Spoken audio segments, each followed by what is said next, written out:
Dans cette vidéo, nous allons parler de l'actualité des crypto-monnaies. La vie de Vitalik Buterin risque de vous choquer si vous êtes investisseur dans les crypto-monnaies.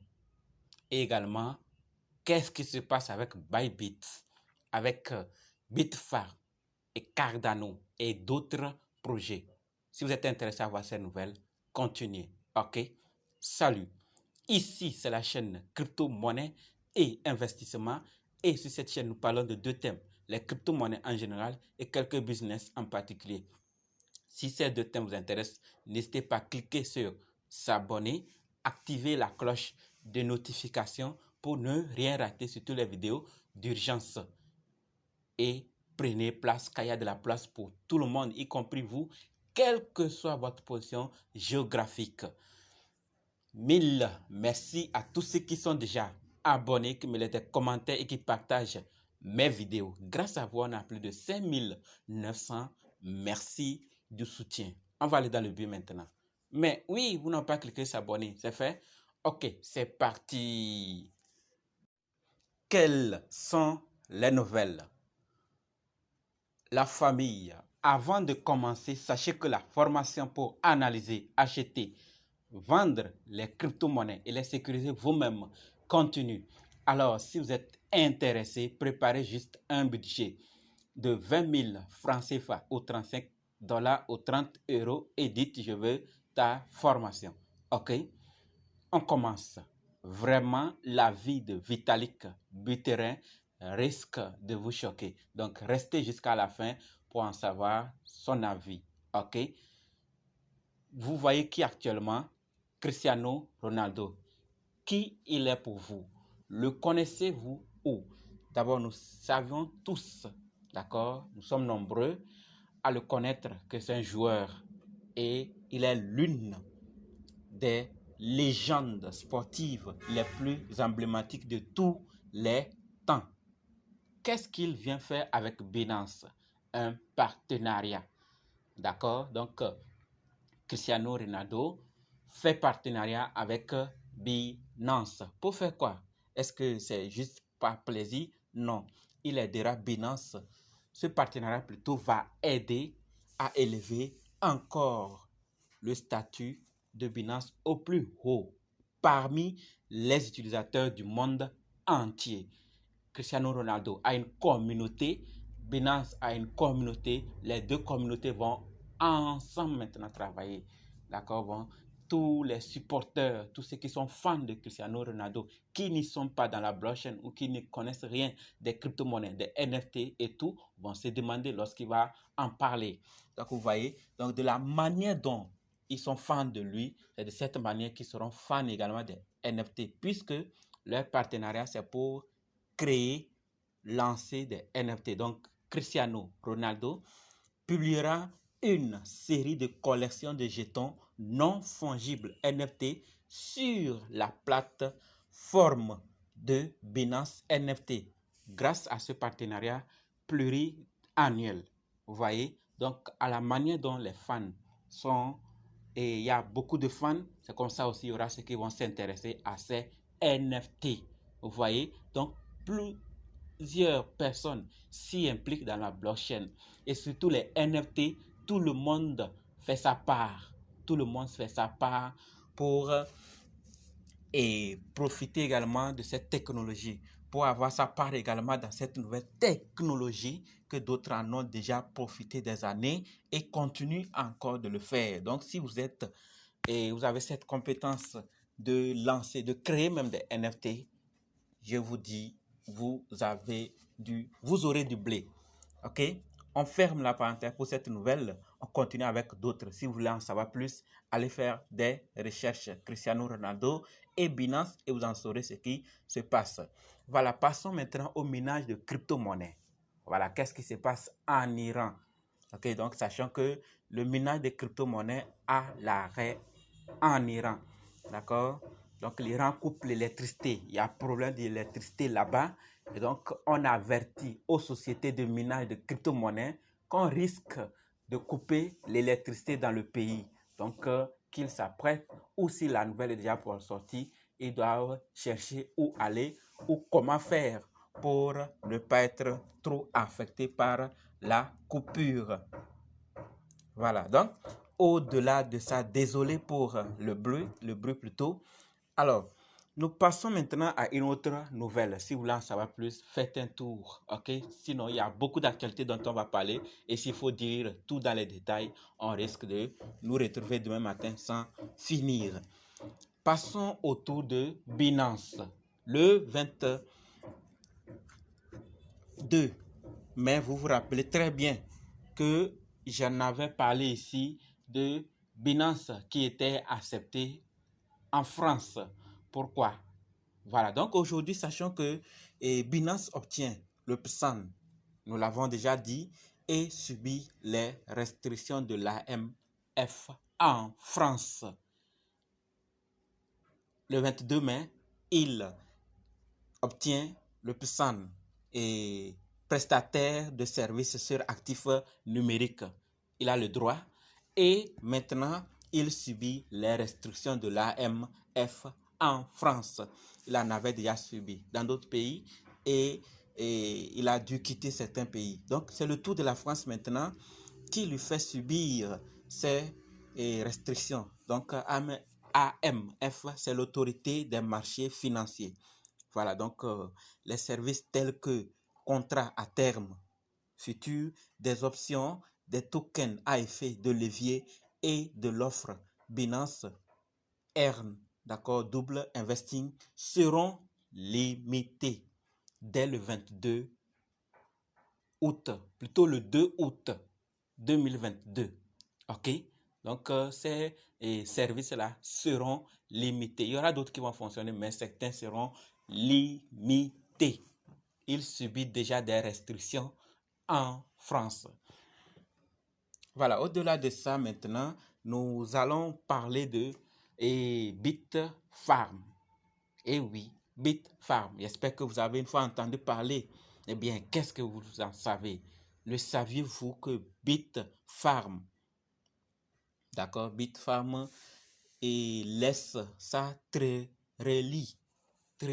tirelire plutôt, sa tirelire et vend la moitié de ses bitcoins. Voilà, donc la compagnie crypto-minière a vendu 3000 BTC. 3000, faites le calcul, 3000 BTC. Dans ce même temps également, le groupe NYDIG a fourni un nouveau financement de 37 millions de dollars à Bitfarm afin d'acquérir des équipements de minage supplémentaires.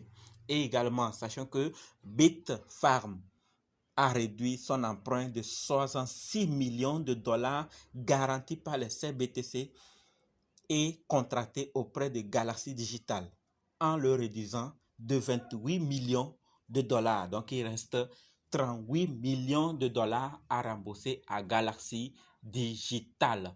Toutes ces nouvelles concernent Bitfarm.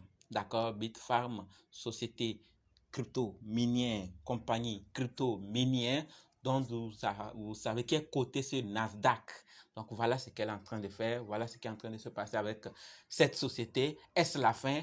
Personne ne sait. Il n'y a que l'avenir qui va nous le dire. C'est-à-dire qu'ils sont en difficulté et l'ont fait pour résoudre ou investir ou faire autre chose. Ils ont leurs raisons. Et donc, on regarde l'avenir. C'est le temps qui va départager les choses. Voilà, donc, au-delà de ces nouvelles, puisqu'il y en a plusieurs, on ne va pas trop en parler. On passe maintenant au tour de Cardano, la crypto-monnaie ADA. Qu'est-ce qui se passe, la famille? Le hard fork Vasil repoussé. Il y a quoi? Il y a quoi? C'est quoi le problème? Donc, sachant que l'équipe d'input-output global, d'accord, IOG, de laboratoire, d'accord, le laboratoire qui est derrière le développement de Cardano, accuse un retard par rapport à l'agenda initial dans leur projet. Donc, ce projet vise à améliorer la scalabilité. Améliorer la scalabilité. Et sachant que Vasil c'est une mise à jour du réseau qui apportera le pipelining et devrait augmenter les capacités de mise à l'échelle de Cardano. D'accord? Et tout ceci, ils ont accusé le retard en raison ou dû à cette bug technique qui ont eu lieu. Tout compte fait, ils sont en train de le résoudre et vont quand même faire la mise à jour pour qu'il y ait une amélioration de la scalabilité de Cardano, du projet. Donc, voilà ce qui se passe. Pour plus de détails, faites les recherches sur le hard fork Vasil. Pourquoi il est repoussé? Alors, vous en saurez plus. Au-delà de ça, maintenant, nous passons à Bybit. Oui, Bybit, vous connaissez cet échangeur. Qu'est-ce qui se passe? Et oui, et Bybit réduit son personnel avec la baisse du marché. Donc, il fait quoi? Bybit suit les pas de Coinbase, de Gemini, et qui avait licencié une partie de leurs employés. Donc, le PDG Ben Zhu a diminué ses personnels. Eh bien, c'est chaud pour les échangeurs.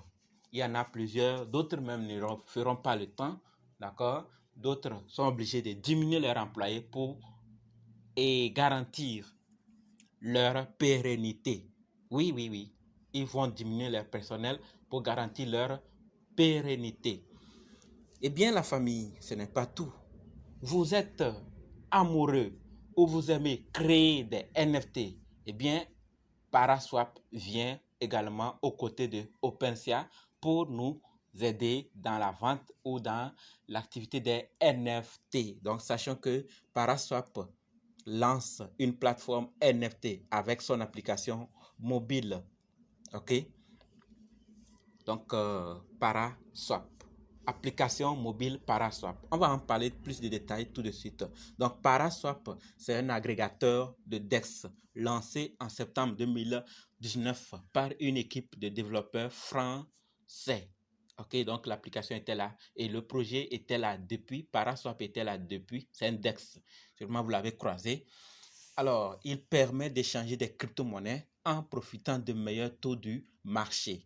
Le 20 juin passé, l'équipe annonce de lancer l'application mobile qui est disponible sur iOS et la version Android est également prévue pour la prochaine fois. Donc, sachant que iOS pour le moment également c'est la version bêta. Donc, ce n'est pas encore sur Android. OK? Donc, et Paraswap n'est pas encore sur Android. Voilà.